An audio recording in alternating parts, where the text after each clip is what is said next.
But you have to come. It's a family reunion. Okay, that's your excuse. Who cares how many generations? Yeah. January 4th, 1941. Over the past 16 months, what was a localized European conflict has spiraled and morphed into a Second World War, and it seems that every month it grows larger, engulfing nation after nation.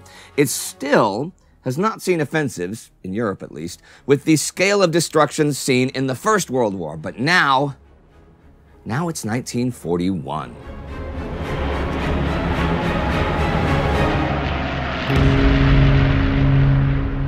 I'm Indy Neidell. This is World War II. Last week, the Greek advance against the Italians continued, though they paused late in the week to consolidate, now controlling about a quarter of Albania. There was also a fair amount of action in the skies, even at Christmas time. That action continues this week. On the 29th, an air raid damages St. Paul's Cathedral in London, and Luftwaffe bombers also damaged the Old Bailey and the Guildhall in London this week, along with 8 Christopher Wren churches. All these raids bring the December total of British civilian deaths to 3,793. On January 2nd, 2 German bombers, maybe flying off course, bombed the Irish Free State. I say maybe because this is the second night in a row that this happens. The next day, the RAF attacks Kiel and Bremen. Kiel Canal Bridge takes a direct hit and collapses onto the Finnish ship Yrsa. The British are advancing in the field this week, though, in North Africa. On New Year's Day, British and Commonwealth troops begin their advance towards Italian-held Bardia. From the 2nd to the 4th, Bardia is bombarded by sea and bombed by air. One of the ships firing is the battleship Valiant, with 19-year-old Prince Phillip of Greece aboard. Now, he is the only son of Prince Andrew of Greece. But after the Greco-Turkish War, Andrew was banned from Greece. Philip has, though, recently spent time in Greece, although he grew up in France, Britain, and Germany, and he joined the Royal Navy in 1939. Also in 1939, he began corresponding with the young English Princess Elizabeth. Big break from the timeline here. 11 years from now, his by-then wife, Elizabeth, will become the Queen of the United Kingdom. Since he is still alive at the age of 98 at the time of writing this, don't expect him to be killed in the war. Anyhow, Richard O'Connor, the field commander for Operation Compass, which began last month and which this Bardia drive is part of, really pushes his men, and they outrun their supply lines. But he has loads of captured supplies, especially food and gasoline, from a few weeks ago to try and make up for what they outrun. Supply issues are huge for fighting in that region, mainly just moving stuff from point A to point B, but I'll talk more about that in the future. Now, Rodolfo Graziani, in overall command of the Italian forces, and nobody's fool, understands why the British paused their advance, and he has asked Benito Mussolini for permission to retreat to Tobruk to await reinforcements from Italy and concentrate his forces. But Mussolini wants the British advance delayed, so 4 divisions of Graziani's army are at Bardia under Electric Whiskers himself, Annibale Bergonzoli. British armor has cut the road behind them, so they can't be easily reinforced. But the Italians still have a strong position. Fields of landmines, barbed wire all over the place, tank trap ditches, stuff like that. O'Connor's force becomes the 13th Corps January 1st, and is the 7th Armored Division, and most of the 6th Australian Division. They also have the 16th Infantry Brigade, detached last month from the 4th Indian Division, 23 working tanks from the 7th Royal Tank Regiment, 2 artillery regiments, and the 1st Battalion of the Northumberland Fusiliers. The Australian Division, though still not yet complete, will be making their first assault of the war. It's the first attack of the war under Australian command. They are under Iven Mackay. Complete side note here once again. Mackay's family is from Sutherland, Scotland going back, the seat of Clan Mackay. My mother's family on her father's side is Clan Mackay going back. That is the Ray family. My mother's maiden name was Ray. And Lord Ray of Mackay sits in the House of Lords. So at some distance, I suppose I'm related to Iven Mackay. Well, he plans to attack from the west, hoping to achieve surprise at a point between 2 defensive sectors. So if he can break in, he'll split the defense and isolate the enemy artillery. Infantry will go in first and clear the anti-tank works, and then the armor will advance.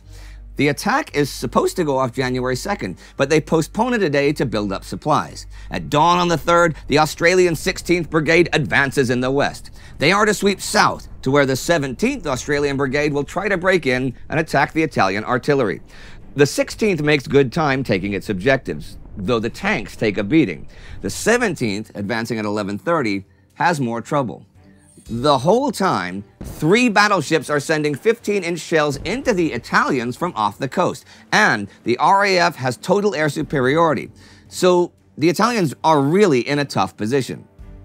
The last resistance is overcome on the 5th, so tomorrow, at 1 p.m. For the loss of 645 men, some 40,000 prisoners are taken, though different sources have different numbers, from as low as 35,000 to as high as 45,000. Also taken are 462 big guns, 127 tanks and tankettes, and over 700 trucks. Importantly, they managed to take the water supply plant and the harbor undamaged. They do not, however, capture Electric Whiskers, who manages to escape. In just a few weeks on this front, though, the offensive has destroyed 8 Italian divisions. Tobruk lies 70 kilometers away. That is not, however, the only renewed advance this week. On January 4th, the Greek army renews its advance into Albania, with 13 divisions against 16 Italian ones, aiming for Klissura and the Klissura Pass. Now, this week on December 30th, British intelligence, from decrypted German Air Force Enigma messages, has calculated the size of the German buildup of forces in Romania, which they think is for a German attack on Greece. They believe this will happen in early March.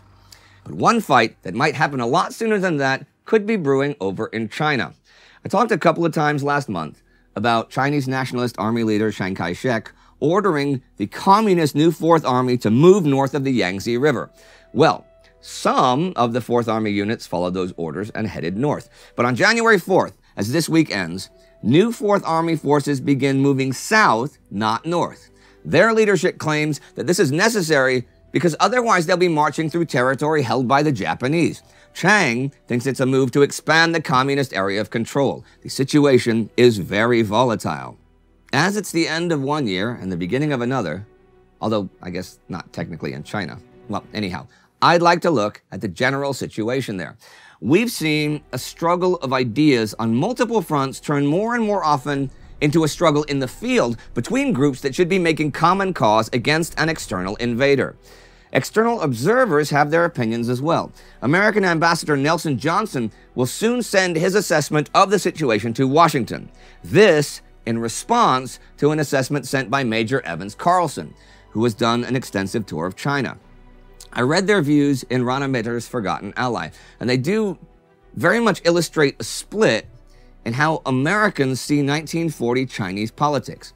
Carlson sympathizes with the Chinese communists after spending a lot of time among them. He thinks Chiang and the nationalists are heading towards fascism, and that if the U.S. funds them, they should demand Chiang put in place more democratic structures. Johnson disagrees very much with this opinion. Sure, he says, the nationalists want to keep power. That's normal. But since the war began, they've created the National Political Consultative Council, on which the communists are representative. The communists still publish their own newspaper in Chongqing, which would not have been even possible before the war, and certainly not allowed if Chiang was a fascist. The nationalists did not use the war as an excuse to eliminate political opposition. Johnson sees Chiang as the symbol of united resistance to the Japanese, and he does not agree that American funding to China be conditional on big nationalist political reform. Chiang was determined to fight the Japanese, and the U.S. should support him in that endeavor. And the different sides all laid different claims to Sun Yat-sen's guiding basic philosophy, the 3 principles. But Mitter points out that those 3, nationalism, democracy, and livelihood for the people, were only semi-practiced during the 10 years of nationalist rule before the war. Now it seems that Chiang has some intention of implementing them. But Mao Zedong argues that Chiang's embrace of the principles is just to preserve the economic status quo and sabotage the communists. He proposes a new 3 People's Principles for Chiang for a much more openly communist program. An alliance with the USSR should be higher priority than with imperialist powers. there should be cooperation with the Communist Party and assistance to the working class and the peasants. Now, these are of course proposed in opposition to Chiang and the nationalists, but Mao is clear that he sees them as a development of Sun Yat-sen's three. But Wang Jingwei's puppet regime in Nanking also uses Sun's ideas, but for yet another policy system. For Wang, it was Sun's attachment to Pan-Asianism that was most critical, since it provided the basis for an argument that collaboration with Japan was in fact a version of the nationalist project that Sun pursued. However, none of these three was interested in setting up what the West would regard as a democracy, a multi-party system with a bunch of civil liberties. Mao and Chiang talk of democracy, but what they mean is more like mass political participation under the guidance and leadership of a single dominant political party or force.